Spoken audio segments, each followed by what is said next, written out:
ஒரு விவசாயி சாகுறான், நமக்கு செய்தி.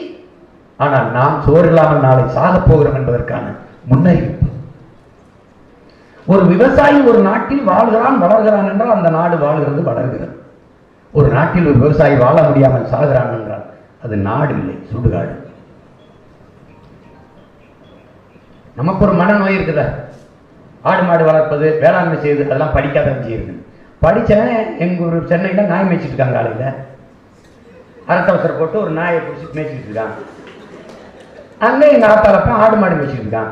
இந்த நாயை மேய்ச்சி கட்டிட்டு சூடா ஒரு காஃபி கொடு, அதில் பால் யார் ஊற்றுறது? எங்கிருந்து வருது? குழாயத்திற்கு பால் வருமாடா? பதில். படிக்காத பிள்ளை நீ ஆடு மாடு மேய்க்கத்தலாய்க்கு, பண்ணி மேய்க்கத்தலாய்க்கு, இப்படியே திட்டுறது. ஆனா ஞாயிற்றுக்கிழமைனா கால்குள்ள கைக்கு கால் எடுக்க கசாப்படை போய் நிற்கிறது.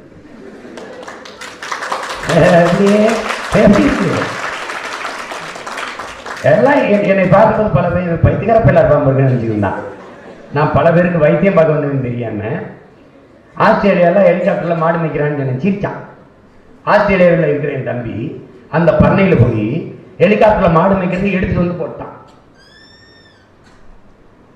வெறும் பால், பிரேசில் வெறும் பால், மாடு கரும்பு, கரும்புல இருந்து சக்கரை, சக்கரை கரும்பு சக்கரை இருந்து எத்தனால் பெட்ரோல், பால் தச்சாரு. டென்மார்க் பால், நார்வே வெறும் காடு, கீவா வெறும் கரும்பு, சர்க்கரை கிண்ணம். தாளாளர் கூட என்கிட்ட பேசுறாங்க. கீவா ஒரு சின்ன நாடு, கல்வி தன்னிடத்தை, மருத்துவம் தன்னிடத்தை, போக்குவரத்து தன்னிடத்தை, குடிநீர் விநியோகம் தன்னிடத்தை, மின் உற்பத்தி விநியோகம் தன்னிடத்தை. அது நாடு, அது நாடு. புரட்சியில் பூத்த பூமி, வழி தெரியும். உலகத்திலே கல்வியில் தலை சிறந்த நாடு தென்கொரியா, இரண்டாவது நாடு ஜப்பான், மூணாவது நாடு சிங்கப்பூர், நாலாவது நாடு ஹாங்காங், அஞ்சாவது நாடு பின்லாந்து. நம்ம நாடு இதுல எந்த இடத்துலயும் இல்லை. ஏன் இங்க கல்வியே இல்லையே?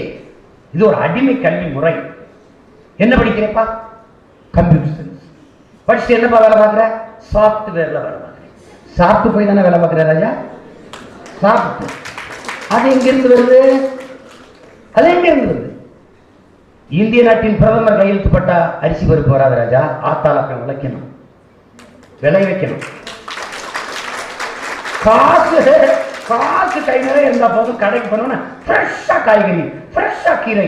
அது எப்படி ஃப்ரெஷ்ஷா இங்க வருது? காசு கொடுத்தா கடைக்கு காய்கறி வருது, உனக்கு கைக்கு வருது, கைக்கு வருது. கடைக்கு யாரும் வருது?